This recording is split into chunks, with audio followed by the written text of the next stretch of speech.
ሰው ምንድን ነው? ሰው ራሱ እግዚአብሔር በመልኩና በአምሳሉ የፈጠረው ፍጥረት ነው። እግዚአብሔር በማይታይ ዓለም የሚኖር መንፈስ ሲሆን፣ ሰው ደግሞ በዚህ በሚታይ ምድር ላይ የሚኖር አካላዊ ፍጡር ነው። እግዚአብሔር ሰውን የፈጠረበት ዋናው ዓላማ ሰው የእግዚአብሔር መኖሪያ የሆነ ዘንድ ነው። ነገር ግን መጀመሪያ በውድቀት መጀመሪያ የሆነው ሰይጣን ከእግዚአብሔር ዘንድ ወድቆ ኃጢአትን ሰርቷል። ከእግዚአብሔር ዘንድ የወደቀው ከእግዚአብሔር ጋር እመሰላለሁ፣ እንደ እግዚአብሔር ዙፋን ይኖረኛል ብሎ ስላሰበ እግዚአብሔር ክብሩን አሳልፎ ለሰይጣን አልሰጠምና ሰይጣንን ወደ ታችኛው መንፈሳዊ ጥልቅ ጥሎታል። ስለዚህ እግዚአብሔር ከዛ በኋላ ደግሞ ሰውን በአምሳሉ በመልኩ ፈጥሮ በሚታይ ምድር ላይ እንዲኖር አድርጎታል። የማይታየው እግዚአብሔር በሚታየው ዓለም ላይ በሰው በኩል በውክልና ስልጣን ሰጥቶት እዚህ ምድር ላይ እንዲገዛ ሰውን ፈጥሮታል። ነገር ግን የተፈጠረው ሰው እግዚአብሔርን ማክበር ሲገባው፣ ከእግዚአብሔር ጋር ቤተሰብ ሆኖ መኖር ሲገባው ከእግዚአብሔር ተለይቷል። የመጀመሪያው ሰው አዳም ኃጢአትን በመስራት እግዚአብሔር አታድርግ ያለውን በማድረግ ከእግዚአብሔር ተለይቷል። ከእግዚአብሔር ክብር ጎሏል። መጽሐፍ ቅዱስ ሲናገር በሮሜ 3:23 ላይ ሁሉም ኃጢአትን ሰርቷል፣ የእግዚአብሔር ክብር ጎሏቸዋል ይላል። ስለዚህ አዳም ማለት የእግዚአብሔር ክብር የጎደለው ነው።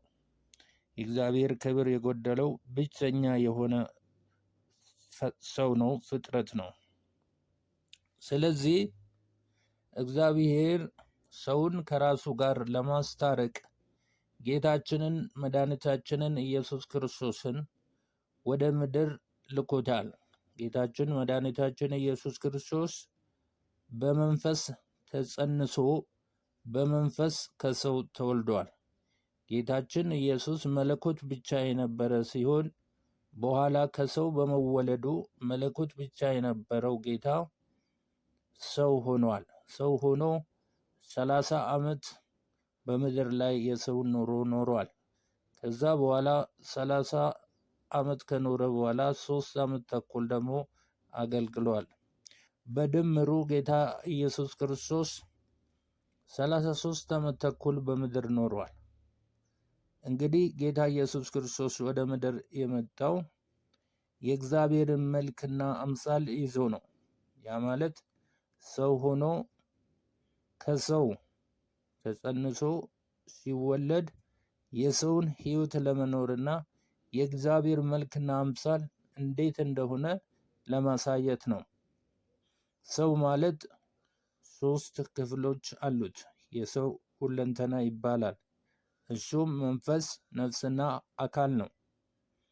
መንፈሳችን ከእግዚአብሔር ጋር የምንገናኝበት መገናኛ መስመር ሲሆን፣ ነፍሳችን ደግሞ የምናስብበት የምንወድበትና ፈቃዳችንን የምንሰጥበት ክፍል ነው። ስለዚህ ነፍሳችን ምን አለው ማለት ነው? አንደኛ ሀሳብ አለው፣ ሁለተኛ ስሜት አለው፣ ሶስተኛ ፈቃድ አለው። ስለዚህ ይህንን ነፍሳችንን የምንጠቀመው ለራሳችን ሳይሆን ለራሱ ለእግዚአብሔር ነው የምንጠቀመው። ሀሳባችንን እግዚአብሔር መጠቀም አለበት። ፈቃዳችን እግዚአብሔር መጠቀም አለበት። ስሜታችንንም እግዚአብሔር መጠቀም አለበት። አካላችንንም ሁለንተናችንን እግዚአብሔር ይጠቀማል። ስለዚህ ሰው የአዳም ዘር ማለት ነው። የአዳም ዘር አንደኛ መዳን ያለበት ከሰይጣን ነው። ማለት ሲወርቅ የወደቀው በማን እጅ ነው? ሰው ሲወርቅ በሰይጣን እጅ ነው የወደቀው። ስለዚህ እግዚአብሔር በልጁ በኢየሱስ ክርስቶስ በኩል ከማን እጅ ያድነዋል? ከሰይጣን እጅ ያድነዋል። ሁለተኛ ከኃጢአት ያድነዋል። ሶስተኛ ደግሞ ከዓለም ያድነዋል። አራተኛ ከራሱ ከሰው ከነፍሳችን እና ከአካላችን እግዚአብሔር ያድነናል። ሰው ከዓለም መዳን፣ ከሰይጣን መዳን፣ ከኃጢአት መዳን ከተቀበለ በኋላ ደግሞ ከነፍሱ ካልዳነ፣ ከስጋው ካልዳነ ሰው ነፍሳዊና ስጋዊ ይሆናል። ነፍሳዊና ስጋዊ እንዳንሆን ከነፍሳችን መዳን አለብን። እግዚአብሔር የሚያድነን ደረጃ በደረጃ ነው። መጀመሪያ መንፈሳችን ድኗል፣ ከእግዚአብሔር ተወልደናል። መንፈስ ከሆነው እግዚአብሔር መንፈሳችን ተወለደ። ቀጥሎ ደግሞ እግዚአብሔር ማድረግ ያለበት ይህ የተወለደው አዲሱ ሰዋችን ወይንም አዲሱ የሰውነት ክፍላችን የውስጣችን ማንነት ከተወለደ ወደ ነፍሳችን መምጣት አለበት። ከነፍሳችን መዳን አለብን። ሰው ከነፍሱ ካልዳነ የራሱን ፈቃድ የራሱን ሐሳብ ነው የሚያደርገው እንጂ የእግዚአብሔርን ፈቃድ አያደርግም። ስለዚህ ሁለንተናችን እንዲወረስ ነፍሳችን ከእኛ ይድናል ማለት ነው። ነፍሳችንን ያድናል እግዚአብሔር። ነፍሳችንን ማዳን ማለት የራሳችንን ፈቃድ፣ የራሳችንን ሐሳብ፣ የራሳችንን ስሜት ከማድረግ የእግዚአብሔርን ሐሳብ፣ የእግዚአብሔርን ስሜት፣ የእግዚአብሔርን ፈቃድ ብቻ እንድናንጸባርቅ ጌታችን ኢየሱስ ክርስቶስ በምድር ሲኖር የአባቱን ፈቃድ እንዳደረገ እኛ ደግሞ አማኞች በዚህ ዘመን የእግዚአብሔርን ፈቃድ፣ የኢየሱስ ክርስቶስን ፈቃድ፣ የመንፈስ ቅዱስን ፈቃድ ብቻ እንድናደርግ እንዲሁም ደግሞ ስጋችንም መዳን አለበት። ስጋችን የሚድነው ከኛ ነው የሚድነው። ስጋችንም ማድረግ የሚገባው በዓለም ያለውን ድሮ የነበርንበትን ሁኔታ ሳይሆን ስጋችን በነፍሳችን ቁጥጥር ስር ሆኖ ለእግዚአብሔር መገዛት አለብን ማለት ነው። ስለዚህ አሁን ዛሬ የተመለከትነው ጉዳይ አንደኛ ስንድን ከምን እንድናለን? ከሰይጣን እንድናለን። ከሰይጣን ግዛት። እስራኤል ከግብፅ ባርነት ነፃ ሲወጣ አንደኛ ከፈርዖን ነፃ ወጣ፣ የሰይጣን ምሳሌ ነው። ከግብፅ ነፃ ወጣ፣ የዓለም ምሳሌ ነው። ቀጥሎ ደግሞ እግዚአብሔር በምድረ በዳ ሲነዳቸው የነበረው ለምንድን ነው?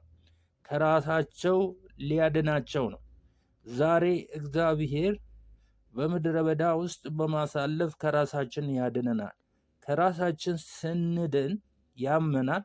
ቢያመንም ግን ከራሳችን ከነፍሳችን ከስጋችን መዳን አለብን። ይህንን ውድ ወገኖቼ በማሰብ መጽሐፍ ቅዱስን በማንበብ በማሰላሰል በእግዚአብሔር ቃል በመሞላት በመንፈስ በመመራት የእግዚአብሔር ልጆች ሆነን እግዚአብሔርን አስደስተን የምንኖር የእግዚአብሔር ልጆች እንድንሆን እግዚአብሔር ይርዳን። አላበዛባችሁም። ይችን ጥቂት ነገር ቀመስ ካደረጋችሁ ሰፊውን ነገር ደግሞ እናንተ አሰላስላችሁ እንድታሰፉ እና በእግዚአብሔር ቃል እንድትበረቱ በኢየሱስ ስም ጸልያለሁ። ኢየሱስ ጌታ ነው። ሃሌሉያ።